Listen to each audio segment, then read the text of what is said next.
Hey everyone, welcome to सी10 educate. बच्चों, सी10 एजुकेट की डिजिटल क्लासेस में मैं करण सर एक बार फिर से आप सबका हार्दिक हार्दिक स्वागत करता हूं। आज की होने वाली वीडियो में हम सब मैथ्स 1 के चैप्टर नंबर 1 और चैप्टर नंबर 2 के हॉट क्वेश्चंस को सॉल्व करने वाले हैं। हॉट हॉट क्वेश्चन, हॉट का मतलब होता है higher order thinking skill questions. ऐसे क्वेश्चंस जिनको सोचने के लिए मतलब उनको सॉल्व करने के लिए आपको थोड़ा सोचना पड़ता है, आपकी थिंकिंग स्किल को आपको थोड़ा सा बढ़ाना पड़ता है। और वो क्वेश्चन जब आप सॉल्व करते हो इस प्रकार के, तो उस टाइम पे आपको अलजेब्रा में 100 में से 100 लाने से कोई रोक नहीं सकता। बिकॉज जो ऊपर के क्वेश्चन है वो सारे तो ठीक है, पहले आपको एमसीक्यूज मिल जाते हैं, एक्टिविटी बेस्ड क्वेश्चन मिल जाते हैं और फिर 2 मार्क 3 मार्क के क्वेश्चन मिलते हैं। दैट हर टाइम वो इजी ही जाता है। बट वो जो 4 मार्क वाले क्वेश्चन होता है आपको, वो आपको हमेशा हॉट्स होते हैं और वही आपकी सबसे बड़ी परेशानी बन के आ सकता है। अगर आपको मैथ्स में 100 में 100 स्कोर करना है तो आपको उन हॉट क्वेश्चन को सॉल्व करना बहुत ज्यादा जरूरी है, जो कि आज हम इस वीडियो में सॉल्व करने वाले हैं। इस समय आप मेरे सामने जो क्वेश्चन देख रहे रहोगे, ये आपके आंखों से भली भांति परिचित होगा, परंतु किसी बच्चे ने इसको ठीक से पढ़ा नहीं होगा। रीजन रीजन ये है कि ये एक सॉल्व एग्जांपल है। इसको बच्चे इग्नोर करते हैं, उन्हें लगता है तो सॉल्व करके दिया तो क्या मतलब। नहीं, ऐसा नहीं होता है। अगर मैं आपको बता दूं तो लास्ट ईयर जो बोर्ड का पेपर था उसके अंदर फर्स्ट और सेकंड चैप्टर से इस बार एक भी वर्ड प्रॉब्लम क्वेश्चन उस बार नहीं पूछे गए थे, थर्ड चैप्टर में से पूछा गया था। तो इसका पूरा पूरा अर्थ ऐसा भी, मैं ऐसा बोल नहीं रहा कि वही होगा, मगर ऐसा भी हो सकता है कि इस साल जो वर्ड प्रॉब्लम आए वो फर्स्ट और सेकंड चैप्टर से आने के चांसेस ज्यादा है। तो आपको जो वर्ड प्रॉब्लम के क्वेश्चन सॉल्व करने चाहिए, आई थिंक सो फर्स्ट और सेकंड चैप्टर के सॉल्व करने चाहिए। तो इसी के लिए हम लोग हायर ऑर्डर थिंकिंग स्किल की क्वेश्चंस लेकर आप लोगों के लिए आए हैं। तो वीडियो को अंत तक देखिएगा जिससे आपको सारी चीजें समझ में आए वीडियो के अंदर की। अभी जो आपके सामने पहला क्वेश्चन है, यहां पे आप देख सकते हो लिखा है अ बोट। अभी पहले तो दिखा दी, ये बोट है, ये एक, और ये एक बोट है दो। अ boat travel 16 kilometre up stream and 24 kilometre down stream in 6 hours. ठीक है, एक बोट है, बोला अ boat travel 16 kilometre up stream and 24 kilometre down stream in 6 hours. अभी बताने वाली बात क्या है बेटा, वो देखो। अपर स्ट्रीम का मतलब क्या होता है, लाइक देखो, समझ लो अगर कोई एक झरना है, वो इस तरफ से बह रहा है, झरना या फिर स्लोप है जो पानी का, वो इस तरफ से आ रहा है, कुछ इस तरफ से ऐसे आ रहा है।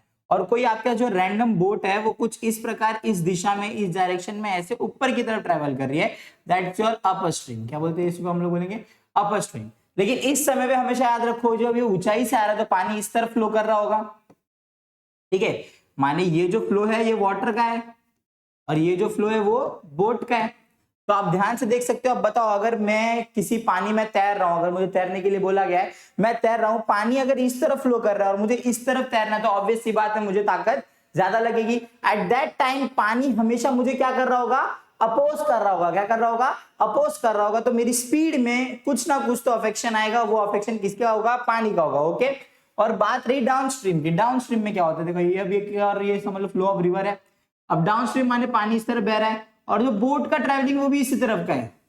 बोट और वाटर दोनों एक ही डायरेक्शन में फ्लो हो रहे हैं, दोनों एक ही डायरेक्शन में फ्लो हो रहे हैं। एट दैट टाइम हम क्या बोल सकते हैं कि इस बार क्या है, इस वाले कंडीशन में बोट और वाटर दोनों एक साथ आगे बढ़ेंगे। मतलब दोनों के स्पीड में प्लस आएगा। लाइक कि अगर आप देखो, जब फिसल पंडी के ऊपर आप जा रहे हो, ऐसे उतरते हो, तो आपको दोनों चीज का साथ मिलता है, हवा का भी साथ मिलता है और प्लस आप उसी डायरेक्शन में हो। लेकिन ये जब आप ऊपर चढ़ के जा रहे हो तो वो स्लोप जो होता है वो आपको क्या करता है, टाइप अपोज कर रहा होता है, जैसे आप चढ़ने में आपको कोई ना कोई प्रॉब्लम फेस करने के लिए मिलती है। तो ये कंडीशन जो आपको बता रही है वो अपर स्ट्रीम की है, और जो ये कंडीशन बता रही है वो है डाउन स्ट्रीम की। ठीक है, क्वेश्चन में वही बोला गया है, दो कंडीशन दी है।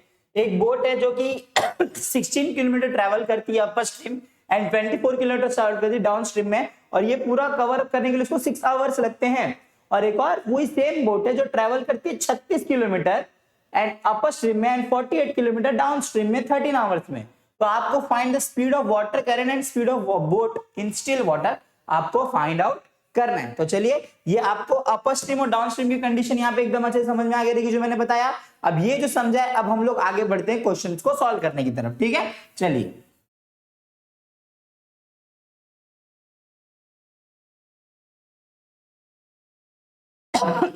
सॉरी, यहाँ पर सबसे पहले जब हम लोग सॉल्यूशन करते हैं बेटा, यू नो दैट सॉल्यूशन का सबसे बड़ा पार्ट क्या है, सबसे पहला पार्ट क्या है सॉल्यूशन का। सॉल्यूशन में हमको सबसे पहले जानना होता है कि हम लेट या मानना, किसको क्या मानना है, हम कर देंगे let the speed of boat is x in still water and speed of water current is y। ठीक है, हमने सबसे पहले लेट क्या कंसीडर किया, हमने बोला है कि स्पीड ऑफ द बोट जो है वो x है एंड स्टिल वाटर में, एंड स्पीड ऑफ द जो वाटर करंट है वो y। ठीक है, अब यहाँ पे कंडीशन क्या थी, अपर स्ट्रीम की और डाउन स्ट्रीम की। तो मैं यहां पे ये लिख सकता हूं, मैं लिख दूंगा कि speed of boat in upper stream is x minus Y kilometre per hour. अब मुझसे कोई बोलेगा कि सर अपर स्ट्रीम में x माइनस वाई, क्योंकि बिकॉज ऑफ बेटा जब बोट अपर स्ट्रीम जा रहा है एट दैट टाइम, इसका मतलब ये जो वाटर करंट है इसको अपोज कर रहा है, इसके अपोजिट डायरेक्शन में, इसका मतलब ये प्लस करने की कोशिश कर रहा है, ये माइनस, इसका मतलब speed of boat is x minus speed of water is y। ठीक है, तो इसीलिए हमने वो कंडीशन में x माइनस वाई लाया। और सेम चीज speed of boat in down stream मतलब जब वो वापस आ रहा है, वहां पे क्या हो जाएगा, अब स्पीड दोनों की एड ऑन होके मिलेगी, एड ऑन होके मिलेगी। रीजन क्या है, रीजन इस बार ये है कि वाटर और बोट दोनों ही डायरेक्शन में, तो दोनों ज्यादा स्पीड से आएंगे, वेग ज्यादा रहेगा दोनों का, बिकॉज दोनों एक ही लाइन में फ्लो कर रहे हैं बराबर। इसीलिए यहाँ पे आपको एकदम इजीली, आई होप तो समझ गया रहेगा, तो दैट्स नॉट बिग। ठीक है, अभी सो यू कैन सी एक चीज, स्पीड का जो फॉर्मूला होता है, स्पीड इज इक्वल्स टू क्या होता है बेटा, डिस्टेंस अपॉन टाइम। साइंस में पढ़ा रहेगा, speed is equals to distance upon time. लेकिन अगर यही फॉर्मूला मुझे टाइम के लिए बनाना है, अगर यही फॉर्मूला टाइम के लिए, तो टाइम इधर आ जाएगा, स्पीड इधर चली जाएगी, देयरफॉर ये हो जाएगा time is equals to distance upon speed. अब बोलोगे सर आपने टाइम के लिए फॉर्मूला कैलकुलेट किया, टाइम के लिए फॉर्मूला कैलकुलेट करने का मेरा रीजन सिर्फ इतना सा है कि आप यहाँ नोटिस कर सकते हैं कि मेरे को टोटल आवर जितना मिला वो पता है। 16 किलोमीटर ट्रैवल करने के लिए क्या टाइम लगा मुझे पता है नहीं, 24 किलोमीटर ट्रैवल करने कितना टाइम लगा मुझे पता है नहीं, लेकिन दोनों को टोटल मिला के उसको जो टाइम लगा है वो 6 आवर लगा है, ये मुझे पहले से मालूम है। तो मैं क्या करूंगा, अभी मैं यहाँ पे क्या लिख दूंगा बेटा, अभी देखो, अब बोट ट्रैवल 16 किलोमीटर, ठीक है, अब मैं यहाँ पे लिखूंगा टाइम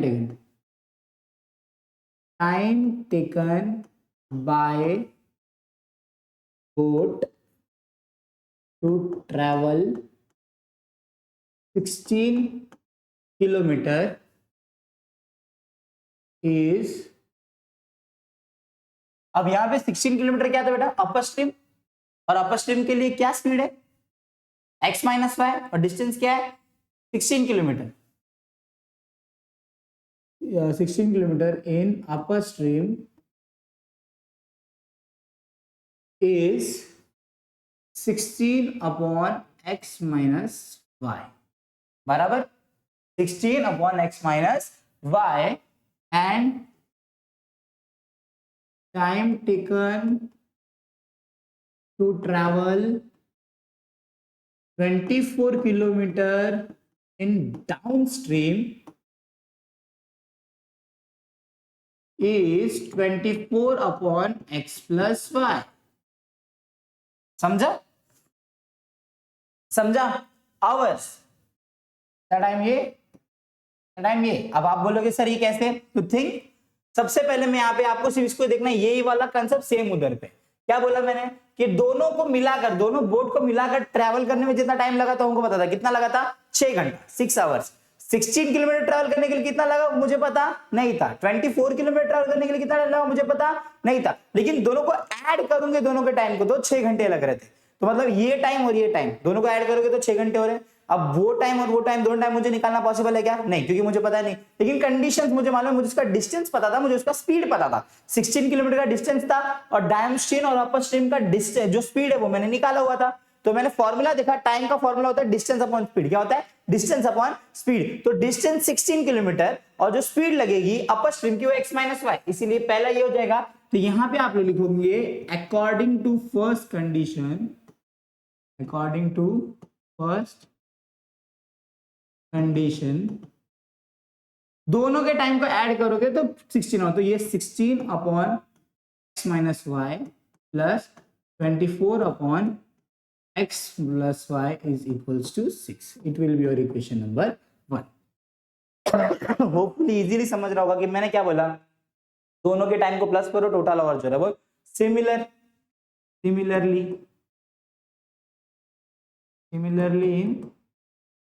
इन कंडीशन, दूसरे वाले कंडीशन भी सिमिलर होगा बेटा, कोई चेंजेस होंगे नहीं। यहाँ पे क्या है 36 किलोमीटर अपर स्ट्रीम, मतलब क्या हो जाएगा 36 upon x minus Y plus दूसरा 48 किलोमीटर डाउन स्ट्रीम, मतलब 48 अपॉन x प्लस वाई, और जो टोटल आवर्स लगा था वो कितना था 13, यहाँ लिख दिया 13, विल बी इक्वेशन नंबर 2। समझा? फिनिश। कोई प्रॉब्लम लगी नहीं, एकदम आसान था। हाँ बस थोड़ा थिंकिंग होता ना कि लाइक हॉट क्वेश्चन है तो कुछ तो होना चाहिए।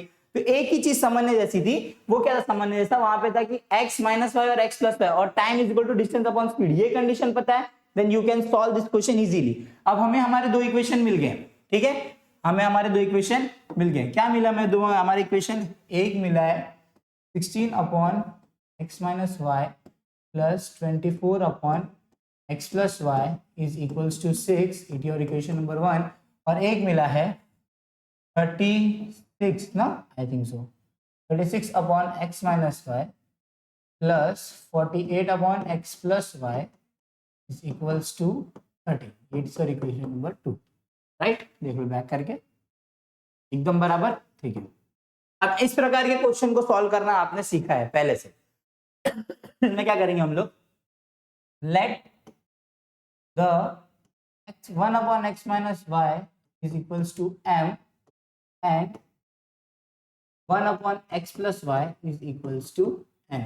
तो जो नए इक्वेशन आपके लिए बनेंगे वो क्या बन जाएंगे? वो बन जाएंगे 16m plus 24n is equals to 6 और 36m plus 48n is equals to 13। अब ये इक्वेशन में कंडीशन क्या है? सबसे पहले हमको कुछ किसी एक टर्म को तो सिमिलर बनाना पड़ेगा। तो आप देख सकते हो यहाँ पे, देखो ये 48 है, ये 24 है, यू कैन सी यहाँ पे ये 24 है 48 है, मतलब अगर ये ऊपर वाले इक्वेशन में 2 से मल्टीप्लाई किया तो ये वाला टर्म ये वाला टर्म दोनों सिमिलर हो जाएगा, देन हम लोग इसको सॉल्व कर पाएंगे। तो हम लोग ऐसे ही करते हैं,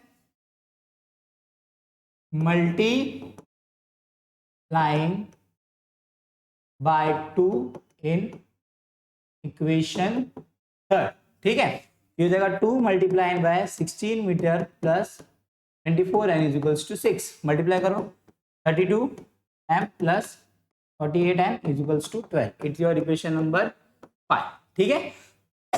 अब आगे क्या होगा, इक्वेशन नंबर 4 और 5 दोनों को क्या करेंगे हम लोग, जब दोनों टर्म सिमिलर है, दोनों की साइन भी सिमिलर है, एट दैट टाइम हम लोग क्या करते हैं, सब्ट्रैक्ट करते हैं, क्या करते हैं, सब्ट्रैक्ट करते हैं। हम लोग सब्ट्रैक्ट करेंगे, now subtracting the equation third, sorry, equation number 4th and 5th। तो फोर्थ इक्वेशन क्या था हमारा, 36m plus 48n is equals to 13, और जो फिफ्थ इक्वेशन बना वो बना 32m plus 48n is equals to 12। Minus subtract करते हो, ये sign minus minus minus, okay, solve करो, 36 में 32 गया, 4m बचेगा, ये टर्म पूरा कैंसिल, ये करोगे तो यहाँ पे 1 बचेगा, तो हो जाएगा m इज इक्वल्स टू 1/4, क्या हो जाएगा, m इज इक्वल्स टू 1/4, ठीक है। ये बन गया आपका m का इक्वेशन। अब m की वैल्यू पुट अप करो किसी भी इक्वेशन में, put the value of m in equation fourth में करते हैं, तो हो जाएगा 36m plus 48n is equals to 13, 36 m की वैल्यू क्या लेना है 1/4 plus 48n is equals to 13, 4 9 जा 36, therefore 9 plus 48n is equals to 13. therefore in 9 plus में हो जाएगा माइनस, तो हो जाएगा 48n is equals to 13 minus 9, minus करेगा 48n is equals to हो जाएगा, ये हो गया 4. अब 8 के n के साथ 48 मल्टीप्लाई में हो जाके divide by, therefore n is equals to 4 upon 48. तो 4 1 जा 4, 4 1 जा 4, 4 2 जा 8, therefore n की वैल्यू हो गई 1 upon 12. अभी हमें m और n की वैल्यू पता चली. याद रखो हमने जो कंसीडर किया था वो x और y है, m और n नहीं है. तो अभी इसमें एक आगे बढ़ेंगे, एक थोड़ा और लेंथी होगा, थोड़ा सा लेंथी होगा क्वेश्चन. अभी हमें m की जो वैल्यू मिली है वो मिली है 1/4, और जो n की वैल्यू मिली है वो मिली है 1/12. देखो एक चीज याद रखना, m और n को x और y की वैल्यू समझना नहीं. अब यहाँ पे आपको समझना पड़ेगा, आपने 1/x minus Y is equals to m consider किया था and 1/x plus Y is equals to n consider किया था. तो put the value of m and n करो, m एंड n की वैल्यू पुट करो, देन वी विल गेट, देखो 1/x minus Y is equals to 1/4 हो जाएगा and 1/x plus Y is equals to 1/12 हो जाएगा. तो ये हो जाएगा क्रॉस मल्टीप्लिकेशन करने पे 1 into 4 is equals to x minus Y. Therefore ये इक्वेशन बनेगा x minus Y is equals to 4. It will be your equation number 6. और बाजू में ही ये x plus Y is equals to हो जाएगा 12. It will be your equation number 7. अब इक्वेशन नंबर 6 और 7 को सॉल्व करने पे देखो ये टर्म माइनस में टर्म प्लस में, मतलब दोनों को ऐड करेंगे तो मालूम पड़ जाएगा. क्या लिखेंगे, एडिंग द इक्वेशन 6 एंड 7. 6 क्या है, x minus Y is equals to 4 और ये क्या है x plus Y is equals to 12. Add हो रहा है, ये प्लस करने पे हो जाएगा 2x, ये कैंसल हो गया 16. x इज इक्वल्स टू 16/2, 2 8 जा 16, therefore x is equals to हो गया 8. अब x की वैल्यू पुट करो, put the value of x in equation 6 में कर लेते हैं. तो क्या हो जाएगा, x minus Y is equals to 4, x की वैल्यू आ गई 8, minus Y is equals to 4, ये प्लस 8 हो जाएगा minus, minus Y is equals to 4 minus 8, minus Y is equals to minus 4, minus minus cancel, therefore Y is equals to 4 हो जाएगा. तो आपको जो भी स्पीड निकालनी थी मिल गई. एक की स्पीड मिली है 8 किलोमीटर पर आवर और जो वाटर की स्पीड मिली है वो मिली है 4 किलोमीटर पर आवर. इसी के साथ यहाँ पे जाके ये क्वेश्चन अब समाप्त होता है. आप देखेंगे स्टार्टिंग से एक बार आपको रिवाइंड करो तो मैंने क्या करवाया. मैंने सबसे पहले speed of boat x consider किया था और स्पीड ऑफ वाटर मैंने y कंसीडर किया था. इसके बाद मैंने अपर स्ट्रीम और डाउन स्ट्रीम में डाउन स्ट्रीम की स्पीड क्या होगी बोट की वो निकाला था. उसके बाद मैंने टाइम के लिए एक फॉर्मूला जनरेट किया. उसके बाद मैंने देखा कि जो स्पीड है और डिस्टेंस है इसका यूज करके मैं टाइम कैलकुलेट कर सकता हूं. तो मैंने वो कंडीशन लिख के उस सबको किया. अकॉर्डिंग टू कंडीशन हमने दो इक्वेशन जनरेट किए. वो इक्वेशन को हमने 1/x माइनस वाई को m, 1/x प्लस वाई को n कंसीडर किया. ऑल ओवर सॉल्व करने पे हमको m और n की वैल्यू मालूम पड़ी. आफ्टर दैट हमने m और n की वैल्यू पुट करके x और y की वैल्यू कैलकुलेट की. इसी के साथ ये वाला क्वेश्चन यहाँ पे अब जाकर कंप्लीट हुआ. तो यू कैन सी दैट कि फर्स्ट क्वेश्चन ही कितना लेंदी था. वैसे ये कुछ भी कॉम्प्लेक्स नहीं है, बस थोड़ा सा लंबा है और थोड़ा सा ट्रिकी है. स्टार्टिंग में ट्रिकी, बाकी तो सॉल्यूशन एज इट इज आप जैसा करते हो वैसा ही है. होपफुली आपको बहुत अच्छे समझा होगा. मैं तो चाहूंगा वीडियो को अभी यहीं पॉज करो, वापस ये क्वेश्चन को अच्छे सॉल्व करो एंड वीडियो को कंटिन्यू करके वापस देखो. Next question. अभी अगला क्वेश्चन जो आपके सामने आ रही है भी आपके सॉल्व एग्जांपल में से ही है.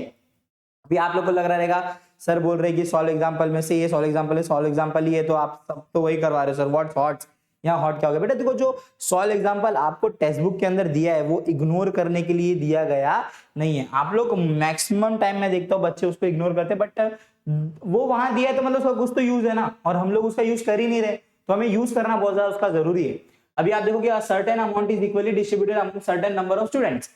एक कोई certain amount equally distribute to certain number of students, each would get. अभी देखो सबसे पहले तो आ गया हमको सर्टेन अमाउंट और सर्टेन स्टूडेंट्स. तो हम लोग सबसे पहले क्या कंसीडर कर लेंगे, देखिए हम लोग कर लेंगे let the number of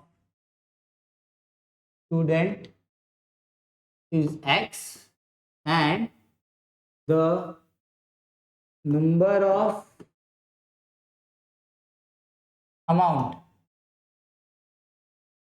is y consider करते हैं, ठीक है।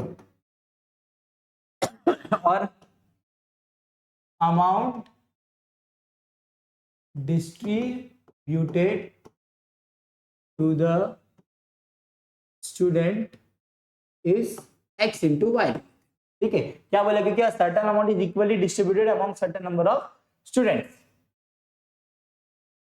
each would get ₹2 less if 10 students were more। अब यहाँ पे कुछ नहीं है, यहाँ पे सीधा सीधा दो कंडीशन दी हुई है, दोनों कंडीशन को अप्लाई करना है, आपको आंसर मिल जाएगा। टोटल अमाउंट आपको amount distributed x into y ये पता है। अब अकॉर्डिंग टू फर्स्ट कंडीशन करो, क्या करो, अकॉर्डिंग टू फर्स्ट कंडीशन, जो भी कौन कंडीशन है उसके अकॉर्डिंग क्या हो जाएगा। देखो सबसे पहले अगर ये स्टूडेंट्स 10 प्लस हो रहे मतलब x प्लस 10 होगा, प्लस अमाउंट हो जाएगा y माइनस 2, और जो अमाउंट बन रहा है टोटल वो x इंटू वाई, बराबर बराबर बराबर, यस और नो, यस और नो, यूवेंस, बराबर। समझ में आ रहा है कंडीशन क्या बोला गया है इधर पे, ठीक है। ये होने के बाद अकॉर्डिंग टू सेकंड कंडीशन ले लिया, फिर इसको ऑल ओवर आप जब सॉल्व करोगे you will get x y minus 2 plus 10 y minus 2 is equals to x into y. इसको मल्टीप्लाई करो x y minus 2x plus 10y minus 20 is equals to x। You can see that कि x y is common here, तो you can cut it, और आप इधर पे minus 2x plus 10y is equals to minus 20 इधर plus 20 ये equation number 1 करके ऐसे कंसिडर कर सकते हो। होपफुली बहुत आसानी से समझा रहेगा। अभी सेम चीज अकॉर्डिंग टू सेकंड कंडीशन, क्या अकॉर्डिंग टू सेकंड कंडीशन, क्या बोल रही है सेकंड कंडीशन, सेकंड कंडीशन क्या बोल रहे हैं यहाँ पे देखो, few more get each would get 6 more if 15 students are less। अभी स्टूडेंट 15 लेस करने, तो स्टूडेंट लेस हो गए तो मैंने x माइनस 15 और 6 बढ़ जाएगा, तो मतलब y plus 6 is equals to x y. क्यों सॉल्व करो, x into y plus 6 minus 16 into y plus 6 is equals to x y. अब देखो ये x into y plus 6x minus 15y plus 15 6 कितना होता है बेटा 90, तो ये माइनस है तो इसलिए माइनस 90 हो जाएगा answer, is equals to x y. ये एक्स वाई यहाँ पे फिर से कैंसिल, सिमिलर था, ये हो जाएगा 6x minus 15y minus 90 equals to 0। 90 उधर प्लस माइनस में हो जाएगा, प्लस हो जाएगा, तो ये हो जाएगा 6x minus 15y is equals to 90। It will be your equation number 2। अब आप देखो यहाँ पे आपको इक्वेशन नंबर 1 मिल गया, इक्वेशन नंबर 2 मिल गया, you can solve it easily. एक चीज दिख रही है इसमें या फिर इन दोनों में 3 कॉमन दिख रहा है, क्या कॉमन दिख रहा है, क्या कॉमन दिख रहा है 3 मुझे इन सब में कॉमन दिख रहा है। मैं अगर 3 कॉमन ले लूं, यहाँ 2x हो जाएगा माइनस 3 5 15, यहाँ पे 5y हो जाएगा इज इक्वल्स टू ये हो जाएगा 30। इक्वेशन नंबर 30 ये बन जाएगा 2x minus 5y is equal to 30। तो दो इक्वेशन है, मैं दिखाता हूँ आगे आपको। पहला इक्वेशन क्या बना, पहला बना minus 2x plus 10y is equals to 20, और दूसरा बना 2x और 2x minus 5y is equals to 30। 2x minus 5y is equals to 30, ये हो गया आपका इक्वेशन नंबर 1, ये हो गया आपका इक्वेशन नंबर 3। अब आप देखो ये और ये टर्म दोनों सिमिलर है, तो हम क्या कर देंगे, ऐड कर देंगे। आफ्टर एडिंग हम देखते हैं क्या मिलता है, adding equation first and third क्या हो जाएगा, minus 2x plus 10y is equals to 20 और 2x minus 5y is equals to 30। आप ऐड कर रहे हैं, ये टर्म सीधा कैंसिल हो जाएगा, प्लस माइनस माइनस, तो मतलब हो जाएगा 5y is equals to 50। Therefore y is equals to हो जाएगा 50/5, कटिंग करोगे आंसर आएगा 10। देयरफॉर y की वैल्यू जो आपकी पहले आ जाएगी हो जाएगी 10। यहाँ पे कुछ करना नहीं है, put the value of y, आप करोगे put the value of y in equation, put the value of y in equation number first में ले लो फर्स्ट, तो you will see that -2x + 10y = 20 है। ये हो जाएगा -2x + 10 इंटू y के लिए 10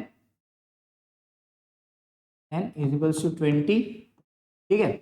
यू विल गेट -2x हो जाएगा 100 = 20, और ये -2x ये प्लस में -2x ये +10 हो जाएगा, -10 और -100 हो जाएगा, फिर -2x = -80, माइनस माइनस हट गया, 2 मल्टीप्लाई में इधर आके डिवाइड, एक कट करके आएगा 40, फिर फॉर x कितना आ जाएगा 40। तो आपसे लास्ट में पूछा क्या गया था, आपसे पूछा गया था total amount distributed. Total amount distributed में क्या रहा था x × y, तो मैं क्या करूंगा, total amount distributed is equals to XY था, मतलब x × y था, x की वैल्यू 40 आई, y की वैल्यू 10 आई, टोटल आ जाएगा 400 रुपीज। तो आप लिख दोगे the total amount is 400 rupees. ये हो गया यहाँ पे आपका सॉल्व क्वेश्चन। होप तो बहुत बहुत बहुत बहुत ज्यादा आसानी से आपको ये समझ में आ गया होगा, ठीक है। ओके, बढ़ते हैं नेक्स्ट क्वेश्चन की तरफ, ठीक है। देखो हो ये जो चल रही है चीजें, होपफुली आपको ये समझ में आना चाहिए प्रॉपर तरीके से, और कुछ मोटिव नहीं है। अगर नहीं समझ में आ रहा है क्वेश्चन, तो आपको क्या करना है, कहना है वन टाइम पे, कभी भी क्वेश्चन को भी क्लिक नहीं होता है माइंड में, तो यू हैव टू पॉज, आप पॉज करो, रुको, उसके बाद सॉल्व करो, ठीक है। क्या चेक करो कि राइट आंसर आ रहे हैं कि नहीं आ रहे, तो अच्छी बात है, नहीं आ रहे तो फिर चेक करो। अभी ये देखो, ये आपके क्वेश्चन आपके सामने जो आपको दिख रहा है, ये अब इसको बच्चे हॉट्स में कंसीडर करते नहीं, बट ये हॉट्स में आता है, बिकॉज रूट देख के ना बच्चे डर जाते हैं। एक्चुअली करना इसका फैक्टराइजेशन है, बच्चों के सामने जब रूट आता है तो वो एकदम लाइक कह रहे रूट का फैक्टराइजेशन कैसे करते हैं, कुछ मुश्किल नहीं होता है बेटा, बस देखो इधर पे ध्यान से। ये इक्वेशन आपको 6√3x² + 7x प्लस में इधर भेज दो -√3 = 0। इसको आपको सॉल्व करना, ठीक है। बेसिक रूल क्या होता है फैक्टराइजेशन करने का, फैक्टराइजेशन करने का बेसिक रूल होता है कि फर्स्ट और लास्ट टर्म दोनों को मल्टीप्लाई करना होता है। क्या होता है, फर्स्ट और लास्ट टर्म दोनों को मल्टीप्लाई करना होता है एट दैट टाइम। तो बेसिक रूल फॉलो करते हैं।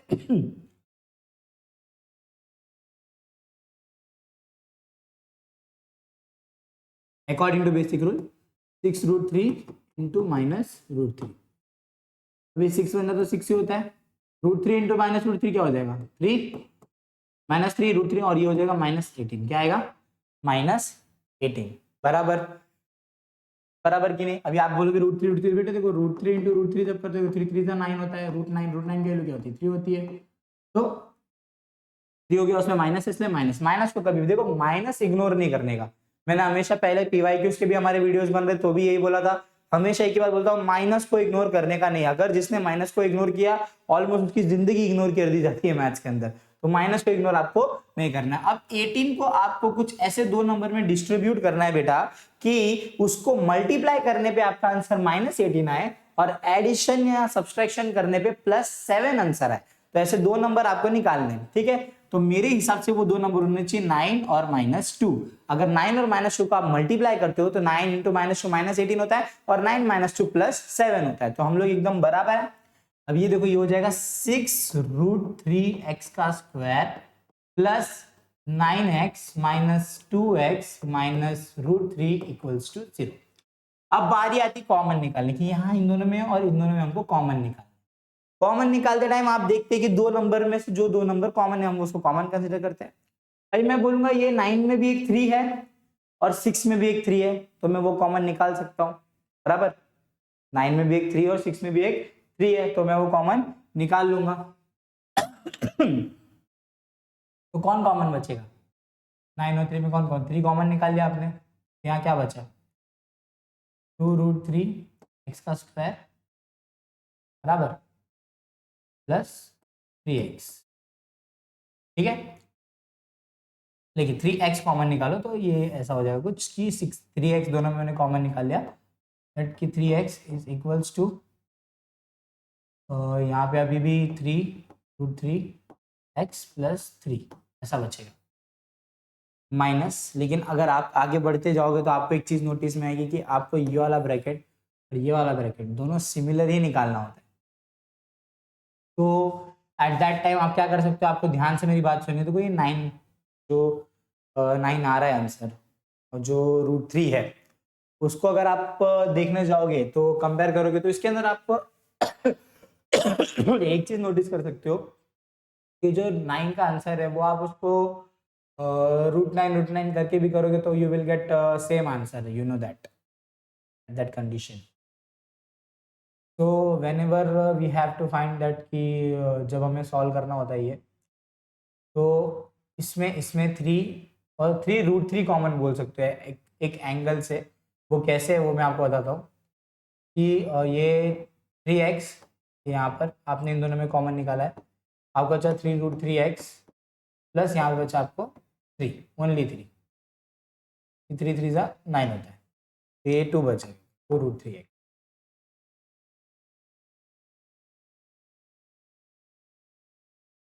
Plus minus. अब इन दोनों में मुझे कुछ कॉमन अगर निकालना है तो 2 और √3 में क्या कॉमन निकलेगा, कुछ भी कॉमन नहीं निकलेगा। एक एंगल से तो कुछ भी कॉमन नहीं निकलेगा, नहीं, ठीक है। तो इसको ऐसे ही छोड़ता हूँ, आगे बढ़ता है एक स्टेप।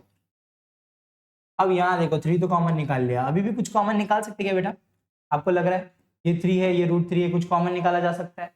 अभी ध्यान से देखना, ये 3 को मैं देखो, अभी ध्यान से देखो, हाँ ये 3 को मैं √3 इंटू √3 लिख सकता हूँ,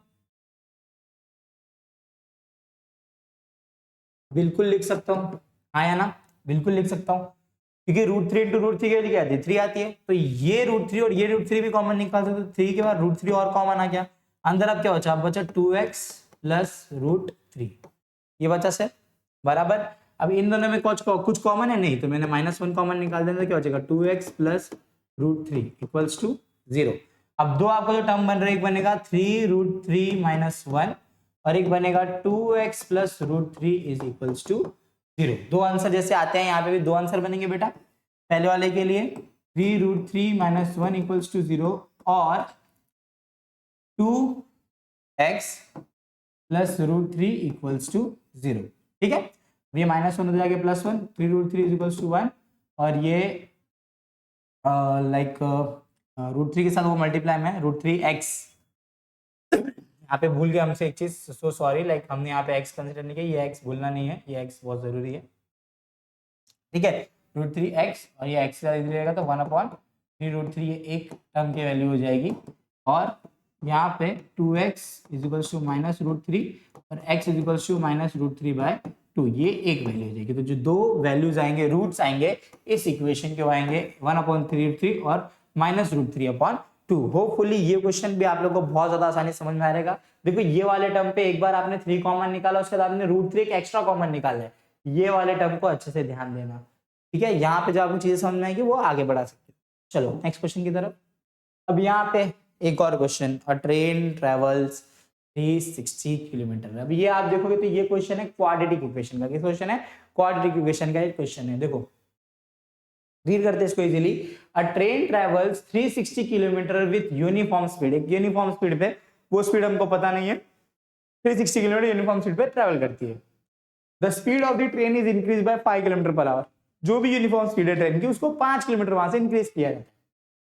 it takes 48 minutes less to cover the same distance, और जैसे अगर आप उसके 48 आवर्स को, मतलब उसके 5 आवर को आप बढ़ाते हो तो वो ट्रेन कितना टाइम लेती है, 48 मिनट्स कम लेती है for the same distance. Find the initial speed of the train. सबसे पहले मैं क्या करूंगा, सॉल्यूशन में मैं लिखूंगा let the initial speed of the train is x kilometre per our. Initial speed ये कंसीडर कर ली और स्पीड इंक्रीज बाय 5 किलोमीटर, लिखेंगे after increasing the speed of train is x plus 5 kilometre, बराबर। ये यहां तक समझा? ठीक है। Total travel distance train travel 360 kilometre, total travel by train is 360 kilometre. ठीक है। अब टाइम, ठीक है, अब वो टाइम की बात कर रहा है, 48 मिनट्स लेस लेता है। तो आपको मैं बताया स्पीड इज इक्वल्स टू क्या होता है? स्पीड इज इक्वल्स टू होता है डिस्टेंस अपॉन टाइम। क्या होता है? Distance upon time. तो टाइम इज इक्वल्स टू क्या हो जाएगा? टाइम इज इक्वल्स टू हो जाएगा डिस्टेंस अपॉन स्पीड। क्या हो जाएगा? Distance upon speed. तो अकॉर्डिंग टू गिवन कंडीशन यहाँ पे आएगा, अकॉर्डिंग टू गिवन कंडीशन, की गिवन कंडीशन के अकॉर्डिंग जो चीज होगी दैट्स की 36 अपॉन एक्स, ठीक है, is equals to, it will gives you, बोल सकते हो दैट की 36 upon x plus 5 minus 48 upon 60। ये जो 48 मिनट्स थे तो हमने आवर्स में कन्वर्ट किया है, दैट्स व्हाई ऐसा। क्या बोला था कि it takes 48 minutes less to cover the same distance. मतलब अगर अगर आप आपका जो ये एक्स स्पीड का ट्रेन है कि आपकी एक ट्रेन थी कि वो जो इनिशियल स्पीड थी उसकी एक्स, ठीक है, वो उसको जो टाइम लग रहा था ये इसमें, ये जो टाइम उसको इधर पे लग रहा था, अगर आप उसकी स्पीड को 5 मतलब 5 स्पीड में जितनी भी स्पीड है उसमें 5 किलोमीटर और प्लस कर देते हो तो उसी डिस्टेंस को कवर करने के लिए वो ट्रेन 48 मिनट्स कम लेगी, वो ट्रेन 48 मिनट्स कम लेगी। ठीक है, वो ट्रेन 48 मिनट्स कम लेगी। तो ये इक्वेशन को आगे हम लोग सॉल्व करते हैं। It will give you like कि ये ऐसा कुछ दिखेगा आपको कि 360 upon x minus 360 upon x plus 5 is equals to 48 upon 60। ठीक है, अब 360 ऑलमोस्ट कॉमन दिख रहा है तो आप 360 कॉमन लेना, अंदर बचेगा 1 upon x minus 1 upon x plus 5 is equals to 48 upon 60। अब ये प्लस में है यहाँ पर 360 उधर जाएगा तो मल्टीप्लाई में जाकर डिवाइड में जाएगा 1 upon x minus 1 upon x plus 5 is equals to 48 upon 60 into 360। ठीक है, आफ्टर कैलकुलेटिंग आप इसको कैलकुलेट कर सकते हो, थोड़ा सा करोगे तो करने जाओगे तो इट विल गिव्स यू की 4 1 जा 4, 4 2 जा 8 और 4 9 जा, ठीक है, और ये 3 4 जा 3 2 जा कर सकते हो, 4 1 जा और 4 5 जा, ऐसा कर सकते हो। ठीक है, तो ये हो जाएगा आपके लिए 1 upon x minus 1 upon x plus 5 is equals to 1 upon 5 into 90 यानी 450। तो ये हो जाएगा 1 upon x minus 1 upon x plus 5 is equals to 450, 1 upon 450। ठीक है, इधर तक ठीक है, ऐड ऑन करते हैं। जो हमें नया इक्वेशन मिला था बच्चों को, क्या मिला था? वो मिला था 1 upon x minus 1 upon x plus 5 is equals to 1 upon 450। After cross multiplication, इसका पहले क्रॉस मल्टीप्लिकेशन करेंगे, ये हो जाएगा x plus 5 minus x upon x into x plus 5 is equals to 1 upon 450। अब ये plus x minus x cancel हो गया, क्योंकि 5 अपॉन एक्स इंटू एक्स का square plus x into 5 x is equals to 1 upon 450। यहाँ तक easily समझा। अभी आपको ये जो दिख रहा होगा टर्म वो देखो 1 upon x minus 1 upon x plus 5, याद रखो जैसे कि ये फ्रैक्शन होते 3 अपॉन 2 माइनस 1 अपॉन 4, इसको क्या कहते हैं? इसका मल्टीप्लिकेशन इससे, इसका मल्टीप्लिकेशन इन दोनों का आपस में मल्टीप्लिकेशन, इसको क्रॉस मल्टीप्लिकेशन करके हम लोग सॉल्व किया करते थे। सेम चीज हमने यहाँ की, इन दोनों का मल्टीप्लिकेशन, इन दोनों का मल्टीप्लिकेशन और फिर इन दोनों का मल्टीप्लिकेशन करके नीचे। अब जब इक्वल टू होता है बीच में तो क्रॉस मल्टीप्लाई डायरेक्ट होता है। ये हो जाएगा 5 into 450 is equals to x square plus 5x। ठीक है, अब 450 इंटू 5 करो, 450 इंटू अगर मैं 5 करने जाऊँ 5 5 25 का 5 carry 2 4 5 220 2250, answer will be 2250 is equals to x का स्क्वायर 5x। ठीक है, देयरफॉर ये इक्वेशन बन जाएगा x square plus 5x minus 2250 equals to 0। अब अकॉर्डिंग टू फैक्टराइजेशन मेथड हमें फर्स्ट और लास्ट टर्म को मल्टीप्लाई करना होता है। जो मेरा क्वाड्रेटिक इक्वेशन है वो कुछ ये बना है मेरे लिए, ठीक है।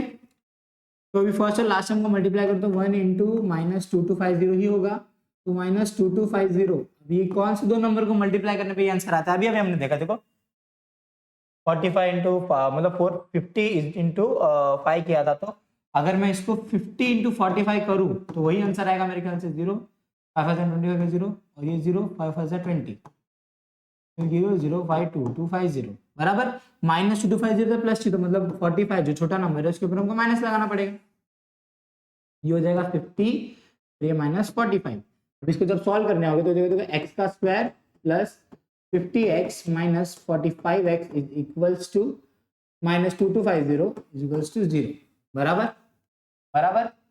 अब इसको सॉल्व करेंगे, दोनों कौन कॉमन है, x कॉमन है तो अंदर बचेगा x प्लस 50, इन दोनों में कौन कॉमन है, इन दोनों में 45 कॉमन है तो -45 कॉमन निकालो, अंदर बचेगा x प्लस 50 बराबर।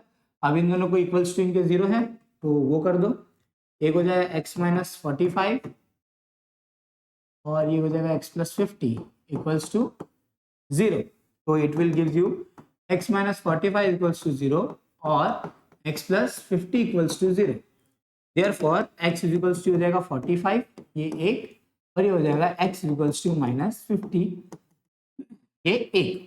तो speed never be negative, speed कभी नेगेटिव नहीं हो सकती, therefore x is equals to 45 right answer. तो हम लोग लिख देंगे the initial speed of train is, the initial speed of train is 45 kilometre per our.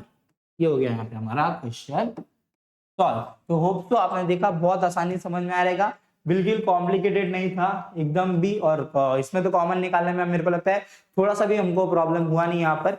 तो होप सो आपको बहुत इजीली ये वाला क्वेश्चन समझ में आ गया रहेगा, ये मोस्ट इंपॉर्टेंट क्वेश्चन था। ये क्वेश्चन अगर आपने कर लिया तो लाइक आगे के जो होने वाले क्वेश्चन है, इस प्रकार के जो भी क्वेश्चन है जो आपको बोर्ड्स में बोले जाए ज्यादातर जैसे कि पूछे जाने के चांसेस है, तो अगर ये क्वेश्चंस को आप ज्यादा सॉल्व कर रहे हो, जैसे कि आज के वीडियो में, आज के इस वीडियो में हमने जितने भी लाइक देखे क्वेश्चंस, लाइक जो भी जस्ट लाइक कि हमने फर्स्ट चैप्टर के कुछ सॉल्व एग्जांपल देखे, कुछ सेकंड चैप्टर के देखे, तो ये क्वेश्चंस अगर आप बेटा सॉल्व कर रहे हो, इसके तो पार्ट 1 था, हम आगे भी क्वेश्चन लेके आएंगे हॉट क्वेश्चन कि अगर ये क्वेश्चन आप सॉल्व कर रहे हो ना, तो एट टाइम आप बूस्टअप कर रहे हो अपने आप को 4 मार्क के क्वेश्चंस के लिए। अगर आप ये क्वेश्चंस को सॉल्व करके जाओगे एग्जाम में तो definitely you will score out of marks. ठीक है, ये क्वेश्चन वो बच्चे सॉल्व करते हैं जिनका इनिशियल सारे स्टार्टिंग के क्वेश्चन हो चुके होते, सिलेबस हो चुका होता, तो वो हॉट्स के लिए देख रहे थे कि जो हायर ऑर्डर क्वेश्चन है जिसके थिंकिंग स्किल ज्यादा लगने वाली है वो कैसे और कहां से क्या सॉल्व किया जाए, तो उसके लिए हम लोग ये सब वीडियोस बनाते बेटा। होप सो आपको वीडियो बहुत अच्छी लगी होगी। इसके अंदर हमने नियरली 4 से 5 6-7 क्वेश्चन हमने इसके अंदर सॉल्व किए जो कि हॉट्स थे, थोड़े मुश्किल थे। ये वीडियो को आप लोग वापस से एक बार जरूर देखो और जो क्वेश्चन है उसको पहले सॉल्व करो, आफ्टर वीडियो देखो और देखो आपका आंसर राइट आ रहा है कि नहीं। आप प्रोसेस को देखो, टर्म्स को देखो, स्टेप्स को देखो, उसके ऊपर ही मार्क्स होते हैं। स्टेप्स को देखोगे, ध्यान दोगे तो आप इजीली सॉल्व कर पाओगे। ठीक है, और मैं आपसे यही कहना चाहूंगा इस वीडियो को ज्यादा से ज्यादा शेयर करो, वीडियो को लाइक करो, चैनल को सब्सक्राइब करो। और अभी भी जो इतने दिन ही बाकी है और कोई आपका दोस्त है जिसने स्टार्ट नहीं की प्रिपरेशन, या तो आपका दोस्त है जिसने प्रिपरेशन स्टार्ट की है उसको हॉट्स के क्वेश्चन में प्रॉब्लम आ रहा है, तो ये वीडियो उस तक जरूर पहुंचाओ ताकि वो लोग भी क्वेश्चंस को सॉल्व करना चालू करें, उनकी प्रिपरेशन और ज्यादा अच्छी हो जाए। इसी के साथ मैं यहाँ पे विराम लेता हूँ इस वीडियो के अंदर। मिलते हैं हम लोग नेक्स्ट वीडियो में और सारे हॉट क्वेश्चन के साथ, और थोड़ा डिफिकल्ट उसको सिंपली कैसे सॉल्व किया जाए ये देखने के लिए। Okay, thank you, good bye.